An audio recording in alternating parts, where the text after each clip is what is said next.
तो आज मैं जिस मूवी को एक्सप्लेन करने वाला हूँ, इस मूवी के अंदर 3 बहुत ही ज्यादा हॉट सी महिलाएं जो कि अपने आप को मिडिल क्लास बताती हैं, पर वो पैसा बहुत ही ज्यादा कमाना चाहती हैं और उस पैसे की लालच में वो लोग क्या से क्या कर बैठते हैं वो आपको मालूम चलेगा इस मूवी के अंदर। तो मूवी स्टार्ट होती है जहाँ पर हमको एक एयरपोर्ट दिखाया जाता है। इस एयरपोर्ट में पुलिस बहुत ही ज्यादा तेजाई में भागकर एरोप्लेन के ऊपर जाती है और यहाँ की 3 एयर होस्टेस को गिरफ्तार कर लेती है, जिनका नाम होता है गीता, दिव्या और जैस्मिन। अभी लोग कहते हैं हमने क्या किया, आप हमको तो गिरफ्तार करना चाहती हो। तभी पुलिस वाली कहती है देखो बच्चा, यहाँ पर मूवी के ऑडिशन नहीं चल रहे, तो अपनी एक्टिंग अपने घर पर करना। मुझे मालूम है कि तुम लोगों ने क्या कांड किया है, तो चुपचाप हमारे साथ चलो। अभी बात हमको भी नहीं मालूम कि इन तीनों ने ही क्या क्राइम किया है, पर जो भी किया है वो क्राइम बहुत ही ज्यादा बड़ा है, इसीलिए तो इन तीनों का मुंह लटका पड़ा है। पहले जानते हैं इनके बारे में। तो दिव्या जो कि एक बहुत ही ज्यादा होनहार स्टूडेंट थी बचपन में, उसका सपना था पायलट बनने का, पर वो बन क्या गई एयर होस्टेस। पर उसने अपने घर वालों को झूठ बोल रखा है कि वो एक पायलट है। वो अपने घर से पायलट वाले कपड़े पहनकर जाती है और एयरपोर्ट आकर एयर होस्टेस बन जाती है। यानी कि साफ शब्दों में दिव्या अपनी फैमिली का काट रही है। अब हमको दिखाई जाती है स्टोरी गीता की। गीता जो कि शादीशुदा है, जिसका हस्बैंड है कपिल शर्मा, और इन दोनों का ही सपना है कि ये लोग गोवा में जाकर एक बहुत ही बड़ा रेस्टोरेंट खोलें। पर उनकी होटल का सपना इसलिए पूरा नहीं हो पा रहा है क्योंकि जिस एयरलाइन में गीता काम करती है उस एयरलाइन के बॉस ने अभी तक इनका पीएफ नहीं दिया, ना ही वो दे रहा है 6 महीने से इनकी सैलरी। यानी कि जितने भी यहाँ पर लोग काम करते हैं वो लोग फ्री में ही कर रहे हैं और इसी उम्मीद में है कि जल्दी से जल्दी उनका पैसा उनको मिल जाए। अब बारी आती है जैस्मिन की, जो कुछ ज्यादा ही खुले मिजाज की होती है। जहाँ आप देख रहे हो वहाँ से नहीं, दिमाग से। जैस्मिन जिसके माता पिता बचपन में ही टैं बोल गए थे, इसलिए जैस्मिन अपने दादाजी के साथ रहा करती थी।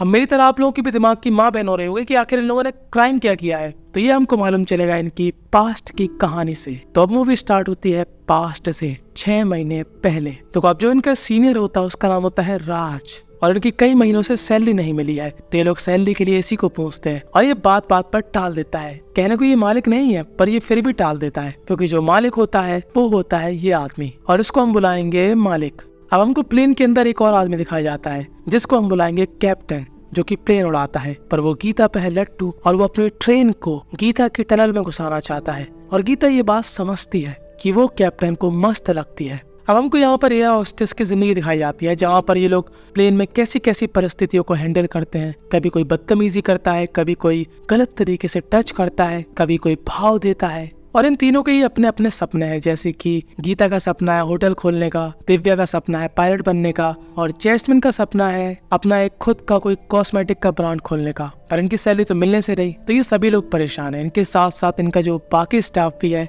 वो भी परेशान है, क्योंकि यहाँ सबके घर की पंचायत है। किसी को अपने बच्चे की फीस भरनी है, किसी को अपनी फैमिली को देखना है, किसी को अपने पिताजी का इलाज कराना है, वगैरह वगैरह। अब एक दिन इनकी ऐसे ही रोज की तरफ फ्लाइट होती है, तभी ये लोग क्या नोटिस करते हैं कि जो राज अंकल थे वो यहाँ पर एक ही जगह देख रहे हैं, और इन लोगों को समझ में नहीं आता कि आखिर राज जी को क्या हो गया, इनको कौन सा एनाकोंडा सूंघ गया। दरअसल राज जी को एनाकोंडा नहीं, यमराज के दूत सूंघ गए थे, क्योंकि यहाँ पर राज जी का हो चुका था राम नाम सत्य। और ये लोग कोशिश करते हैं कि राज जी को वापस जिंदा करते हैं। कैसे? CPR देकर, पर मुंह से तो दे नहीं सकते, वरना राज जी की बत्ती सी इनके मुंह में चली जाएगी। तो ये लोग उनकी शर्ट का बटन खोलते हैं और उनको छाती से जैसे ही CPR देने का प्रयास करते हैं, ये लोग क्या देखते हैं कि हमारे राज जी सोने से लदे पड़े हैं। और इतना सोना पहली बार देखकर एक बार तो इन तीनों की भी नीयत थोड़ी डोल जाती है, जैस्मिन की कुछ ज्यादा ही। पर दिव्या और गीता अपने आप पर कंट्रोल करते हैं और जैस्मिन को भी रोकते हैं। जैस्मिन कहती है अभी एक रख लेंगे, किसको मालूम चलेगा,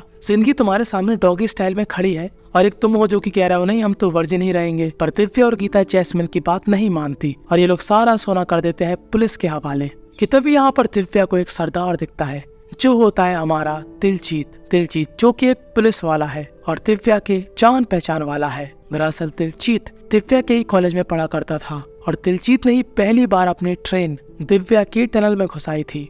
इसीलिए दिव्या को देखकर दिलजीत के दिल में कुछ होता है और वो दिव्या से फ्लर्ट करने लगता है, क्योंकि उसको ऐसा लगता है कि अभी भी मौका है। खैर अब कुछ दिनों बाद गीता जो कि बाजार से सब्जी ले रही होती है कि तभी उसके पास एक महिला आती है। ये महिला होती है उसकी दोस्त, और इस महिला का हस्बैंड कोहिनूर एयरलाइन में HR है, जिसको गीता अच्छे से जानती है। और उस आदमी को लोग बुलाते हैं मित्तल, और ये होती है मिस्टर मित्तल की मिसेस मित्तल। और एक दिन गीता डायरेक्ट मित्तल से मिलने जाती है और उनसे कहती है कि सर आप साफ साफ बताइए हमको हमारी सैलरी कब मिलेगी। समझने की कोशिश करिए, स्टाफ काफी परेशान है, सबकी अपनी अपनी जरूरतें हैं, वो लोग कैसे अपनी जरूरतें पूरी करेंगे अगर आप उनको पैसे ही नहीं दोगे। तो यहाँ पर मित्तल एकदम हड़बड़ी में कहता है सुनो गीता, हमारी एयरलाइंस के पास बिल्कुल पैसा नहीं है, हम लोग बैंक करप्ट हो चुके हैं। और ये बात सुनकर गीता के दिमाग की चाम उठ जाती है और वो ये बात बताती है जैस्मिन और दिव्या को कि तभी जैस्मिन कहती है कि अभी भी हम पैसे कमा सकते हैं। और वो यहाँ पर एक फोन दिखाती है, ये फोन होता है राज जी का। जब वो निपट गए थे तब धीरे से जैस्मिन ने उनका फोन निकाल लिया था और इस फोन के जरिए उनको क्या मालूम चलता है कि सोने का आदान प्रदान मित्तल ही राज जी से करवाया करता था। मित्तल खुद सोने में खेल रहा था और अपने स्टाफ को गरीबी में ढकेल रहा था। और अब ये तीनों ही डायरेक्ट जाती हैं मित्तल के पास और करती हैं उसके साथ वार्तालाप कि देखो मित्तल जी, साफ साफ बात है, हमको भी वो वाला काम करना है जो राज जी किया करते थे, क्योंकि हमको भी अंधा पैसा कमाना है, और अगर आप हमको काम नहीं देंगे तो हम ये फोन पुलिस को दे देंगे। तो मित्तल कहता है फिर तो डन है, कल से तुम लोग आ जाओ काम पर। तब ये लोग तरीके देखते हैं कि सोने को छुपाकर दूसरी कंट्री कैसे ले जाएं। ये लोग वेबसाइट में चेक करते हैं कि पुलिस ने किस किस तरीके से सोने को पकड़ा है। और दिव्या यहाँ पर चॉकलेट खा रही होती है कि तभी दिव्या के दिमाग में एक प्लान आता है कि क्यों ना हम लोग सोने को पिघलाकर चॉकलेट की शेप में लाकर उसके ऊपर चॉकलेट की कोटिंग करके बॉक्स के अंदर पैक करके अदर कंट्री ले जाए तो कोई नहीं पहचान पाएगा। और अब ये लोग कुछ ऐसा ही करते हैं, ये लोग सोने को पिघलवाते हैं, उसको चॉकलेट की शेप में लाते हैं और बॉक्स में पैक करके सप्लाई करते हैं। अब दिलजीत इतना दिमाग नहीं लगाया करता था जितना ये औरत लगाया करती थी। इसको किसी भी हालत में सोना पकड़ना था। इसको मालूम था कि हमारे देश से सोना दूसरे देश भेजा जाता है, पर उसके हाथ में अभी तक तो कुछ नहीं लग रहा था। और दूसरी तरफ गीता, दिव्या और जैस्मिन ये लोग अंधा पैसा कमा रहे थे, इतना ज्यादा पैसा कि पैसे में पागल हो गए थे, पैसे में नहा रहे थे। कोई गाड़ी खरीद रहा है, कोई पार्टी कर रहा है, कोई एक्सपेंसिव गिफ्ट दे रहा है। समझ के चलो कि तीनों की जिंदगी भिखारी से सीधा अंबानी लेवल की हो गई थी। और ये बात उनका स्टाफ भी नोटिस करता है, साला सैलरी तो इनकी भी नहीं मिल रही है, तो इनके पास पैसा कहाँ से आ रहा। अब हम लोग फिर से आते हैं प्रेजेंट वाली स्टोरी पर, जहाँ पर इस पुलिस वाले ने इन तीनों को ही हिरासत में ले रखा था। वो इनसे कहती है देखो अपनी फोटोज देखो, तुम्हारे पास इतना पैसा आया कहाँ से? कोई ऑडी ले रहा है, कोई गुच्ची की ड्रेसेस पहन रहा है, आखिर इतना पैसा तुम्हारे पास आ कहाँ से रहा? दरअसल बात कुछ ऐसी थी कि कोहिनूर एयरलाइन के स्टाफ में से ही किसी ने इन तीनों के बारे में जानकारी दी थी कि यही वो तीनों लोग हैं जो कि सोने को इधर से उधर करते हैं। इसीलिए पुलिस ने इन तीनों को ही धर दबोचा था और अब जो भी कहानी कंटिन्यू होगी वो यही से होगी। तो अब इस पुलिस वाले को ऐसा लगता है कि हो ना हो सोना ऐसी जगह पर होगा जिसकी हम लोग उम्मीद भी नहीं कर सकते। तो ये महिला यहाँ पर चॉकलेट के बॉक्स खोलती है और जैसे ही उस चॉकलेट को चबाती है वो चॉकलेट टूट जाती है, क्योंकि वो चॉकलेट असली चॉकलेट थी और इस महिला के हाथ घंटा कुछ नहीं लगता। दरअसल कुछ घंटे पहले कुछ ऐसा हुआ था कि गीता को पहले से ही जानकारी मिल गई थी कि पुलिस यहाँ पर चेकिंग करने वाली है और ये जानकारी उसको दी थी मित्तल ने। इसलिए इन लोगों ने पहले ही वो सोना प्लेन के अंदर ही कहीं छुपा दिया था। और ये तीनों खुशी खुशी यहाँ से बाहर चली जाती हैं क्योंकि पुलिस को इनके खिलाफ कुछ भी नहीं मिला। और अब इसी बात को लेकर इन तीनों के बीच बहस हो जाती है। पर तभी जस्ट 2 दिन बाद यहाँ पर आती है खबर कि कोहिनूर एयरलाइन से 12 किलो सोना पकड़ा गया और वो 12 किलो सोना प्लेन के अंदर ही कहीं छुपाया गया था और वो सोना चॉकलेट की शक्ल में छुपाया गया था। और हम सभी को मालूम कि ये सोना किसने छुपाया था। कुछ दिनों बाद एक और खबर आती है कि कोहिनूर एयरलाइंस के जो भी कर्ता धर्ता थे वो इस देश को छोड़कर भाग चुके हैं। कर्ता धर्ता यानी कि मालिक, और मित्तल भी यहाँ से गायब है। पर इन तीनों को ये समझ में नहीं आ रहा था कि आखिर किसको मालूम होगा कि हम लोग चॉकलेट की शेप में सोना ले आया करते हैं। अब जिस पर इनको शक था वो लड़की साफ साफ मना कर देती है कि मैं क्या तुम लोग की चुगली करूंगी, मुझे क्या मालूम तुम लोग सोना ले आते थे या क्या ले आते थे। और इन तीनों को इसकी बातों पे पॉइंट लगता है कि आखिर इसको कहाँ से मालूम चलेगा। तभी गीता के दिमाग में एक बात आती है कि हो ना हो ये कांड मिसेस मित्तल ने किया होगा। और अब ये तीनों ही लोग मिसेस मित्तल के पीछे पड़ जाते हैं। अब मिसेस मित्तल पहले तो 150 रुपए कट करने वाली एक्टिंग करती है, पर बाद में सच बोल ही देती है कि हाँ मैंने ही तुम्हारी चुगली करी थी। मैं चाहती हूँ कि मेरा पति मिस्टर मित्तल फंस जाए, क्योंकि वो सारा 2 नंबर के काम करके रशियन पटा रहा है।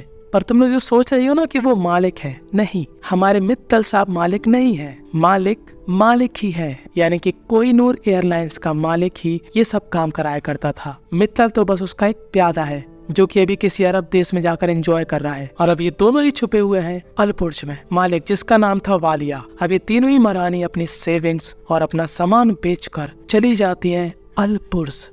क्योंकि इन तीनों का ही प्लान था उसका सारा सोना चुरा कर वापस इंडिया में लाना और अपने आप को एक अच्छा इंसान प्रूफ करना। अब ये लोग धीरे से मित्तल के पास चले जाते हैं और मित्तल को अपनी साइड कर लेते हैं, क्योंकि ये लोग मित्तल से कहते हैं देखो मित्तल, वालिया तुमको कुछ नहीं देने वाला, वो तुमको बस थोड़े बहुत पैसे देकर निकाल देगा। हम तुमको देंगे पूरे सोने में से 7%। और वालिया के पास जितना भी पैसा और सोना था उसकी टोटल वैल्यू थी 3000 करोड़ रुपए। पर जब ये लोग चुपके से वालिया के रूम में जाते हैं तो इनको यहाँ पर खाली बैग्स मिलते हैं।